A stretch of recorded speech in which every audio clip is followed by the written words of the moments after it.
cuts her here and her scalp off, what happens? Hi, I'm Glenn Hetrick from Optic Nerve Studios. We're going to take a behind-the-scenes look at Hayden's open brain gag today. So follow me. Let's go in the back and see how it was made. We life casted Hayden in the first season. We took her head and her full body because we knew that we were going to be doing lots of horrible things to poor little Hayden. What are you doing to me?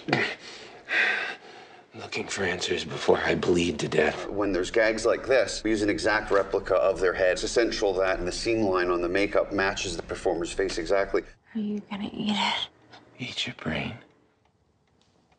Claire, that's disgusting. The process between the script and this actually being applied on the day starts with, of course, us getting the screenplay. We'll have discussions about what the different approaches are. Do we make a completely fake head of Hayden for this, or do we put it on the performer? If it's a fake head, though, clearly we're not going to get the same type of articulation, and the character can't come through because we're going to lose all the wonderful aspects of the performance. We decided on this gag that we were going to build a silicone appliance for her, and we start with a life cast, sculpting, the mold, and then finally, once we have the mold of whatever it is that we're going to be doing, we take the silicone, we paint it to match her flesh tone, and then we punch hair, then we put this on our performer, blend it off, and bloody it up. What about me? Aren't you gonna kill me?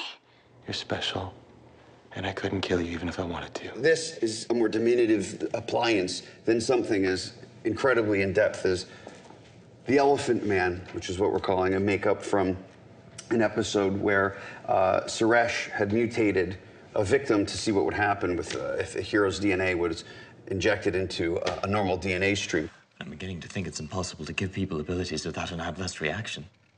He's a human being, for God's sakes. Rich is going to take you through what it took to make all of this.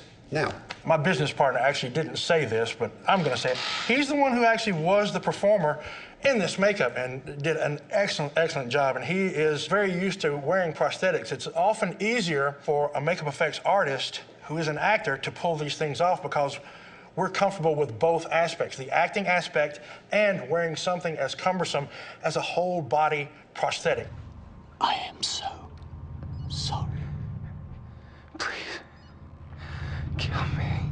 We started out with design maquettes rather than drawings, so we can take these and show them to the producer and say, hey, do you like this? And they can say, yes, we like this. Can you change this? And within a matter of hours, you can change it again. They approve the designs, and from that, we took Glenn's body cast. We have his giant chest with the scales that also manifested on Suresh coming through on him with the slight skin variations, mutations. This looks like it's a single unit. It's actually not. It's 3 pieces.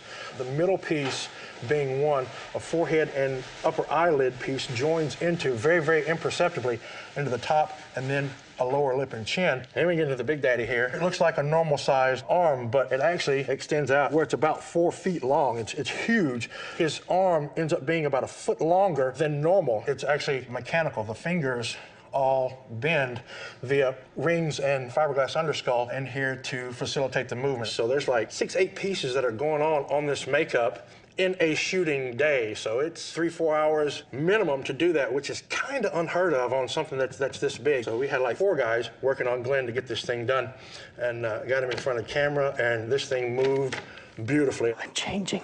I can feel it.